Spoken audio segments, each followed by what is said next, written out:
Bom dia, gente. Bem-vindo a mais um podcast da Oriz. Hoje é quinta-feira, dia 24 de agosto. Eu sou o Beni, responsável pela área de gestão da Oriz. Estou aqui com o Rodrigo Fischmann, da B4, para um papo bastante interessante sobre o mercado de acesso para empresas menores. Então, Rodrigo, bem-vindo. Muito obrigado, Beni. Legal ter você, acho que vai ser uma conversa bastante interessante para todo mundo.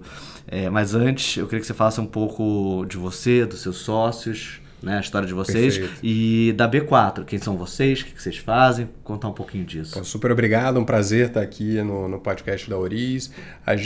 Eu fui sócio da XP lá atrás, em 2013, tocava a área de gestão de patrimônio lá.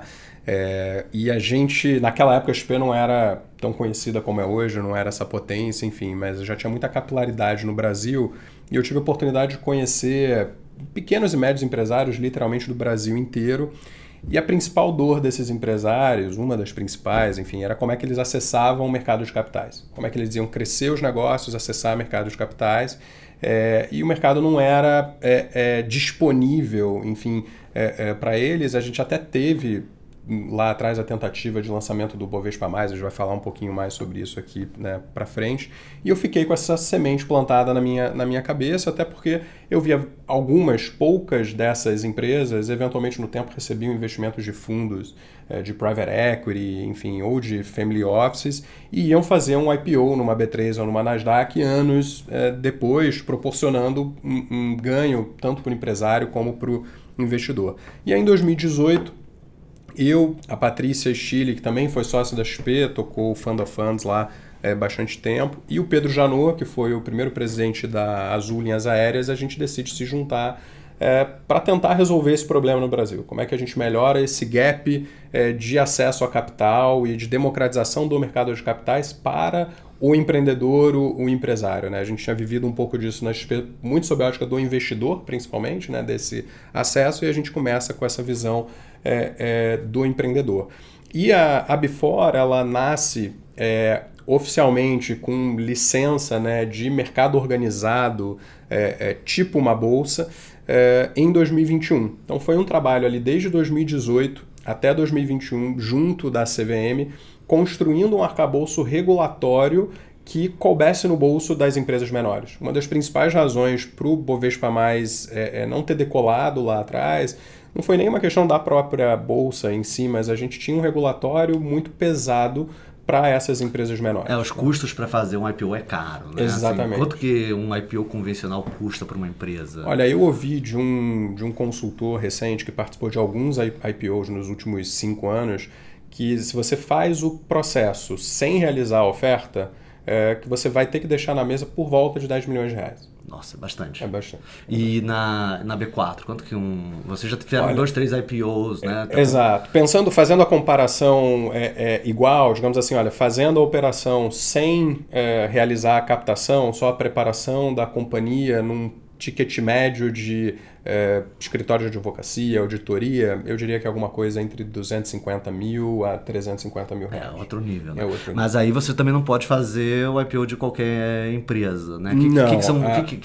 Que permite, que é a regulação ou o sandbox da CVM, né? Perfeito, exato. A licença da B4 ela foi concedida pela CVM a partir do sandbox regulatório, né? O sandbox regulatório, acho que é importante falar, né? É um programa que o regulador desenvolve, e isso acontece no mundo inteiro, regulador de Londres, Estados Unidos, enfim. Aqui no Brasil, no passado recente, a gente teve sandbox do Banco Central, da SUSEP, a CVM fez o dela, foi um edital público para que entes do mercado trouxessem inovação regulatória para o mercado de capitais. Tiveram 34 instituições de mercado que aplicaram para o sandbox, a CVM escolheu 4 instituições, uma delas foi a B4 com projetos diferentes, uma delas foi a B4 e a gente recebe então essa licença para que a gente possa realizar IPOs de empresas que faturam de 10 a 300 milhões de reais ano como porta de entrada, onde elas podem realizar ofertas públicas de até 100 milhões de reais dentro desse arcabouço regulatório mais acessível. Mas aí tem alguma outra restrição, por exemplo, já está lucrativa, ter auditoria? Numa ótica estritamente regulatória, sem a gente olhar ali numa questão de boa seleção dos ativos, digamos assim, né? Numa ótica estritamente regulatória, a companhia precisa ter 1 ano de auditoria, né? Então, um ano calendário anterior ao momento que ela vai realizar a oferta, ela precisa ter a auditoria, precisa necessariamente ser uma SA, porque ela passa a ser uma SA de capital aberto no momento que ela passa a estar listada na B4, tem que estar, né, contabilmente nesse range de faturamento de até 300 milhões de reais no de faturamento no ano anterior. Exato. E aí a oferta pública em si só pode ser uma oferta de até 100 milhões de reais. E como é que é esse processo de oferta pública? Assim, quem é Before que faz? Como é que funciona isso? Perfeito. A gente, dentro desse arcabouço, né, a gente construiu um desenho em que a hierarquia de supervisão, ela funciona de forma muito simplificada, obviamente. Assim, a Before tem mais de 30 manuais e políticas que foram aprovados pela CVM, muitos deles são públicos, inclusive, enfim.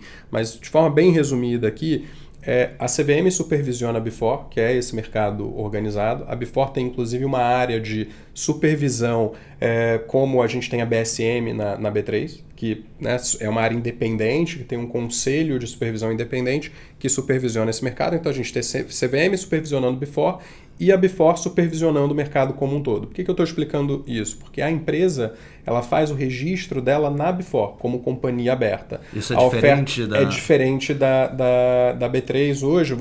A companhia faz um registro na CVM, solicita um registro para a CVM primeiro, para aí depois solicitar para a Bolsa o registro dela. Aqui a gente, no arcabouço regulatório que a gente desenhou, a gente incorpora esse processo de registro, a gente tem essa responsabilidade e a CVM então supervisiona a gente realizando esse processo. Então, por que em algum grau barateia bastante, reduz muito o custo? Dentre vários aspectos, um deles é que esse processo de registro acontece da companhia na Before e da oferta pública também fica com a gente. E aí, quem são os players? Porque existe a figura do banco de investimento, das corretoras? Existe. Como é que isso... num formato... A gente não está, acho que ponto super importante, a gente não está reinventando a roda. Esse mercado que a gente está falando aqui, de mercado de acesso, quando a gente vai para fora do Brasil, ele existe no Canadá, Estados Unidos, Londres, Polônia tem uma bolsa de microcap super ativa, Austrália, Ásia, enfim. Então, Canadá, a gente tem 2.000 empresas na TSX Ventures, que é o mercado de acesso de lá. Londres são quase 1.000 empresas, já passaram 3.000 entre que fizeram graduation, né, que foram para o mercado principal, enfim. Então, a gente não está reinventando a roda. A gente copiou muita coisa lá de fora, que funcionou e adaptou, obviamente, à realidade que a gente tem aqui no Brasil. Então, a figura do banco de investimento, ela é, entre aspas, substituída por uma figura a gente chamou de consultor de listagem. No mercado de Londres, ele é o Nominated Advisor, que é um agente, o advisor da operação. É um gatekeeper, né? Exato, responsável por apoiar a empresa nesse processo de registro dela na Bolsa como companhia. O que vai ajudar, por exemplo, a pegar toda a documentação, ter os advogados juntos, a ter um fair valuation, uma estimativa, é isso? Perfeito, exatamente. É isso. Comparado com um IPO tradicional, ele faz um pouco do papel do banco de investimento e do coordenador líder da oferta, adaptado à realidade do arcabouço que a gente desenhou. E aí aqui esse consultor ele é registrado na Before, é um processo de registro similar a um consultor CVM se registrando, enfim, sob a ótica das etapas, Sim. das solicitações. Só que o consultor pode ser uma área de um banco de investimento, uma área de mercado de capitais, de algum ente, um escritor, uma boutique de M&A, enfim. Então, tem essa figura. Existe a figura do escriturador também, como na Bolsa. Então, você tem o escriturador. Eu acabei não comentando ainda sobre isso. Uma das outras formas que a gente encontrou para reduzir custo foi fazendo uso de tecnologia blockchain. Como assim? Não tem nada a ver com criptomoeda, tá? Mas numa ótica de infraestrutura de mercado, a gente usa uma rede privada, blockchain, né?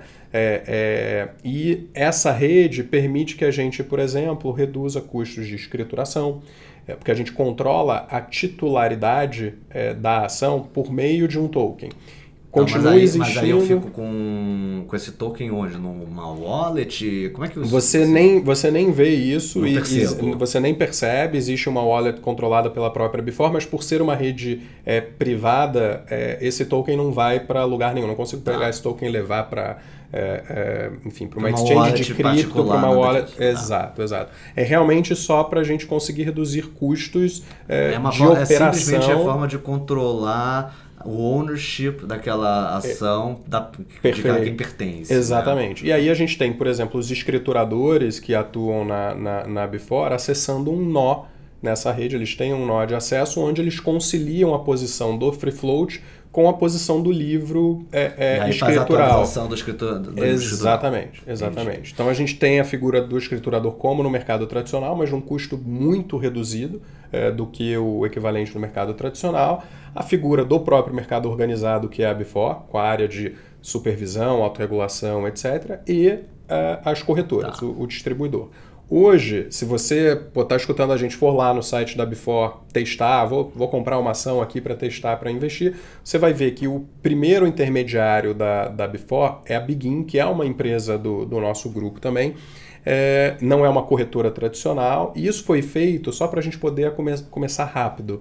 A CVM, né, ela aprovou no Sandbox, ela deu prazos para que as coisas acontecessem, para a gente conseguir então começar a operar rápido. A gente conectou a Begin como intermediário, mas a gente está exatamente agora no processo de finalizar a conexão das primeiras corretoras, para ir entrar em 2024 conectando... E aí, o que isso quer dizer? Quer dizer que eu, pela uma corretora tradicional que tiver aderida conectado com a B4, vai poder comprar e vender as ações Exatamente. Numa jornada tradicional, como você já está acostumado de entrar lá na corretora, num home broker ou num sistema de trading, acompanhar a sua custódia dentro da posição da própria corretora. Pô, muito legal. E antes da gente entrar no que você está vendo desse mercado de acesso, acho que você falou que você olhou para a Bolsa no Canadá, na Polônia, etc.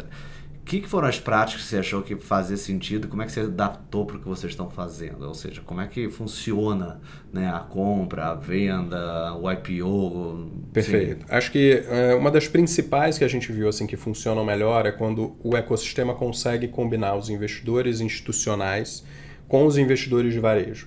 A gente viu experiências desde bolsas que são muito concentradas em investidor de varejo e o mercado acontece mais, as variações de preço, liquidez não são as melhores, até bolsas de mercado de acesso que conseguiram combinar melhor o investidor institucional e o investidor de varejo. Então a gente tem um foco grande nisso, né, de trazer para o ecossistema ambos os perfis de investidores para o desenvolvimento do ecossistema. A questão do equilíbrio de governança e custos de governança versus viabilizar uma oferta pública para companhias foi o cerne do que a gente conseguiu desenvolver para dar esse acesso. Né? Hoje a gente já tem, na data de hoje, literalmente 2 companhias negociando as suas ações na Before, que é a Engravida e a Masmu. A gente tem uma oferta pública em curso, que é a Plamev Pet, finalizando já. Mas acho que a gente não pode falar muito disso por questões regulatórias, né? Só para dizer que a oferta existe... Não tem problema, as informações estão disponíveis no seu site. Estão disponíveis lá Exato, mas então, por que empresas desse porte, que são empresas que faturam de 30, 70 milhões de reais, essas que eu comentei assim, de forma ampla, conseguiram acessar? Porque a gente tem esse arcabouço regulatório que eu comentei, que a gente desenvolveu mais barato. A figura do consultor de listagem foi importante também, essa visão do gatekeeper, como você colocou muito bem, e o trading e pós-trading. O que eu quero dizer com isso? A gente viu mercados mundo afora, desde mercados que funcionam como a B3, que você tem pregão todo dia, enfim, leilão de abertura de fechamento, até mercados que você tem negociação semestral. Você tem um leilão no semestre, todo mundo sabe, e a gente viu que esse mercado era super líquido. Então, o que a gente decidiu fazer aqui? Quão líquido, assim, só para ordem de grandezas? Você tem num semestre negociações de dezenas, centenas de milhões de reais em ativos, de dólares em ativos nesse mercado em que você concentra a liquidez numa única data, né?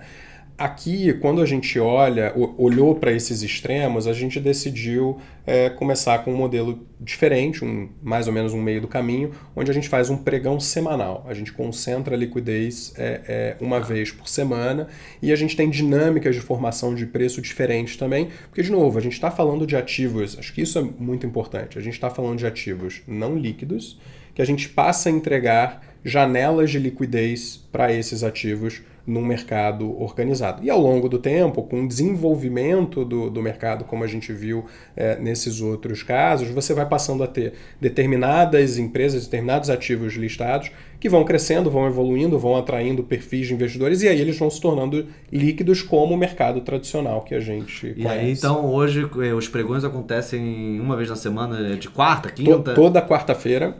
A gente tem um leilão de abertura que ele funciona de quinta até a quarta-feira no dia do pregão. Então, a gente faz o apregoamento das ordens no leilão, né, de quinta-feira até a quarta-feira da semana seguinte. E é possível acompanhar o que está acontecendo nesse leilão. Exato. É um book tela cega, né, como a gente chama em mercado, com um preço teórico que você acompanha, assim como você está lá na B3 vendo o book de abertura do leilão, você vê o preço teórico, formação do preço, as ordens entrando no book, exatamente igual, enfim, querendo testar, acessando lá, você vai ver o book funcionando. Então a gente forma preço de quinta até a outra quarta-feira. Ponto importante, a gente tem túneis de preço no leilão. O que é túnel de preço? Eu posso colocar a ordem em menos 10% a mais 10%, são os túneis de preço de um preço de referência. Então, fiz o IPO, a ação a R$10. Para limitar realmente a vol. Exatamente. Dado que é um ativo menos líquido, a gente suaviza a volatilidade no tempo. Então, o leilão ele pode variar de menos 10% a mais 10%, tem esses túneis. Quarta-feira fecha o leilão e abre o pregão. E aí de meio-dia às 8 eu tenho um pregão normal acontecendo, com match de ordem acontecendo ali na hora, só que também com túneis de preço de menos 2% a mais 2%. Eu só consigo colocar a ordem dentro desse range, com essa visão de suavizar volatilidade. E aí, no tempo, a gente tem a prerrogativa de, conforme o papel vai ganhando volume, liquidez... Isso. Exatamente. Entendi. E vocês começaram... quando foi o primeiro IPO que vocês tiveram? Setembro de 22. Então, a gente tem menos de um ano. Menos de um ano, já tem... O segundo já foi feito, que faz 6 meses, algo assim.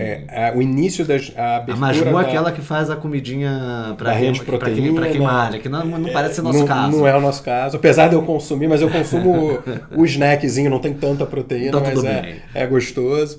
E a Masmu ela começou a negociar em junho, ela abriu a oferta pública e encerrou, e em junho começaram as negociações. E aí a sua expectativa, olhando aí 12 meses à frente, quantas empresas você acha que vocês gostariam de ter? Você acha que Olha, a gente está com uma expectativa de até final de 24 conseguir chegar aí em aproximadamente 30 companhias. Começa já a ter uma opção de investimento para o investidor. Exato. Não necessariamente todas negociando, mas com um registro de oferta, etc.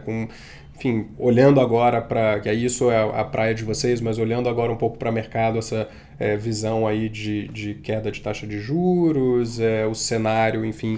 Precisa... obviamente que isso ajuda e potencializa o desenvolvimento do mercado. E quem que você acha que vai ser o investidor? Você acha que vai ser a pessoa física, vai ter institucional, o misto dos dois? O misto dos dois, a gente já tem visto isso até mesmo nessas ofertas menores, acho que é importante colocar, né? A gente começou com empresas um pouco menores e ofertas menores, porque esse primeiro ano do desenvolvimento do mercado foi a gente meio que atuando quase que sozinho, né? Com poucos participantes, enfim, mas daqui para frente... aí o jogo começa a ser diferente. Empresas maiores, de faturamento mais próximo do teto desse limite de 300, ofertas maiores, e aí com isso a gente consegue atrair family offices, investidores institucionais, além do investidor pessoa física. O ponto que é importante colocar é que a gente tem uma visão de que a gente ainda está falando de uma classe de ativo de investimentos alternativos, sob a ótica da alocação. Né? O investidor vai entender isso como um investimento... privado, é um venture capital? Como que o investidor... No seu bucket de alocação de capital, vamos olhar para isso ainda como alternativas. No bucket que entra private equity, VC, enfim. Mas ele é um híbrido, né? É isso, é um alternativo com alguma liquidez, né? Você tem hoje, um private equity e um VC, você não vai ter liquidez. E o IPO é sempre para dinheiro primário, ou seja, entrando na empresa para fazer alguma coisa de estruturação de dívida, crescimento, Perfeito. CAPEX? No mínimo, 80%. Regulatoriamente, a companhia só pode, na oferta pública, só pode destinar para a secundária até 20%. Mas depois os controladores eles podem vender um pouco, ou tem limitação? Eles têm lock-up de 6 meses e tem que cumprir todos os ritos regulatórios se quiser vender posição. Tem que fazer Exatamente. Tem que ter o período de black period para não fazer insider trading, entre outras coisas. Exatamente. E como é que você está vendo esse mercado desenvolver? Assim, como é que está sendo a recepção? Vocês têm falado com muitas empresas? Como é que... A gente tem visto assim, um entusiasmo muito grande, tanto de empresa quanto de grupos de investidores, principalmente aqueles que já estão acostumados a investir nesse perfil de ativo, porque traz uma possibilidade de você... Qualquer FIA, fundo de ações, hoje pode comprar ações de empresas listadas na B4. Multimercado também. Multimercado também, enfim, qualquer fundo 555 pode acessar, né, os ativos FIP que estão listados na B4 também. Ou seja, FIP, FIA e multimercado podem comprar, além da pessoa física. Exato. E, obviamente, qualquer jurídica PJ também. Não faz sentido tributariamente, mas quem quer pode. Exatamente. Então, dado essa amplitude, né, o espectro potencial de investidor aumenta muito. As empresas têm muito entusiasmo de poder acessar, melhorar a sua estrutura de capital, poder ter um programa de stock options de verdade em que você consegue acessar alguma liquidez no tempo, enfim. E sob a ótica dos investidores, por essa amplitude, o fato de você já ter ali uma empresa perante, em termos de governança, pesa muito, porque efetivamente a empresa passa a ser uma empresa de capital SA de capital aberto, e hoje a gente tem uma segurança jurídica societária na lei das SAs que traz um conforto razoável, sempre tem que melhorar, mas enfim, traz um conforto razoável para o investidor institucional, para o investidor minoritário, enfim. Então, estar nesse ambiente, a gente tem visto uma adesão interessante. É óbvio que ainda tem muito desenvolvimento de mercado para acontecer, e a gente conta, né, com o ecossistema como um todo, né, para que esse mercado se desenvolva. Obviamente que, tanto sob a ótica da empresa, ela quer captar recursos da forma mais barata e acessível possível para desenvolver, né, o seu negócio, crescer, enfim. E o investidor está buscando a melhor alocação de capital possível, não tenha dúvida que essa dinâmica está acontecendo ali no âmbito da B4. Agora, acho que tem um ponto também super importante para trazer, que é uma visão de impacto socioeconômico para o país também. O Brasil ocupa a posição 103 no ranking de acesso ao mercado de capitais para pequenas e médias empresas. E a gente viu nos outros países que o desenvolvimento da economia como um todo, quando você tem mais acesso ao mercado de capitais, ele é um grande catalisador. Então, tem um quê de propósito aqui muito grande também no que a gente está fazendo, e digamos assim, nessa conscientização que a gente está tentando fazer também no mercado, do quanto o mercado de acesso é importante, além do ganho de capital em si, enfim, para ambos os participantes, mas para o desenvolvimento do país. Eu concordo. Um pouco da minha carreira foi fora do país e a gente operava as microcaps, né? E o legal é que a gente, sim, conseguir de alguma forma também ajudar a empresa a se envolver mais, conversar com o CEO, o CFO, ver como mais a gente, como investidor, podia ajudar a empresa, né? Exatamente. Um pouco do papel de ativista, friendly ativista, dentro do que a lei permite, né? Obviamente. Perfeito. Mas a gente via que nitidamente era possível. A gente conseguiu, o fundo que eu trabalhei naquele momento, conseguiu catalisar 2 ou 3 fusões de empresas tendo esse acesso, né? Então, eu acho que cada vez mais isso vai ser bem-vindo aqui no Brasil, né? São quantas empresas você acha que no Brasil poderiam encaixar nesse... Olhando só para a estatística, a gente está falando nesse range de faturamento de 10 a 300, são mais de 300 mil empresas que estão nesse range de faturamento. SAs a gente tem aproximadamente 3 mil, que já são SA. Ou seja, você tem 3 mil para poder atacar e mais outras 300 mil potenciais candidatas. Exatamente. Né? E em segmentos diversos, assim, a gente quer, obviamente, né, qualquer segmento pode vir para a B4, mas olhando a nossa economia, enfim, poxa, tem segmento de mining, tem muita empresa brasileira que acaba indo para TSX Ventures, Sim. fazer IPO. Poderia estar fazendo isso aqui agora com mercado de lítio, níquel, enfim, commodities em alta, mas principalmente Imagina essas... até muitas empresas de agro, né? Assim, tem quantidade de agro, que tem empresa de 300 milhões de faturamento, 200 milhões de faturamento, Exatamente. que precisa de um capital para investir, porque afinal de contas está voando. Exatamente, Né? exatamente. Então, agro, saúde, mineração, tem subsegmentos de saúde ainda que não vieram para mercado, tem muita oportunidade mesmo para desenvolvimento e acesso a empresas que hoje muitos investidores não conseguem acessar. De fato, né? Hoje essa empresa através de algum private equity e como eles também não são tantos que investem em empresas talvez desse tamanho. Perfeito, né? Exato. E nem todo mundo tem acesso. Exato. E nem todo empresário desse tamanho quer ter porque, óbvio, não é uma regra, mas muitos private equities, eles vêm necessariamente querendo comprar controle. 100%. O empresário não quer sair, né? Exato. Ele ainda quer fazer um negócio Exatamente. crescer. Então, aqui acaba sendo um caminho, né, para que ele possa trazer um minoritário sem ter que vender o controle nesse momento e seguir na jornada de crescimento da companhia. Pô, muito legal. E, Rodrigo, mais alguma coisa? Últimas...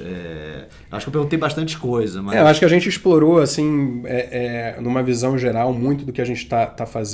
É só o começo, literalmente, enfim. Faz um ano que vocês começaram. Exatamente, né? Então tem muito ainda para desenvolver. A gente está bastante animado, conta realmente com todo o mercado, assim, super importante agradecer ter a oportunidade de estar aqui passando essa mensagem.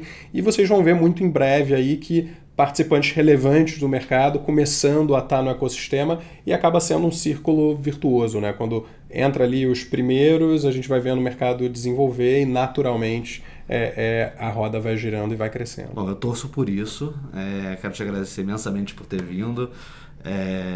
Papo super legal. Obviamente, meia hora é difícil a gente explorar Sim. tudo. Era para dar um gosto aí para nossa audiência do que está acontecendo de inovação nesse mundo de mercado de capitais, ainda mais nessa parte do mercado de acesso. Então, te agradeço a B4 para liberar e a gente volta a falar muito em breve. Muito obrigado. Bom, gente, muito obrigado.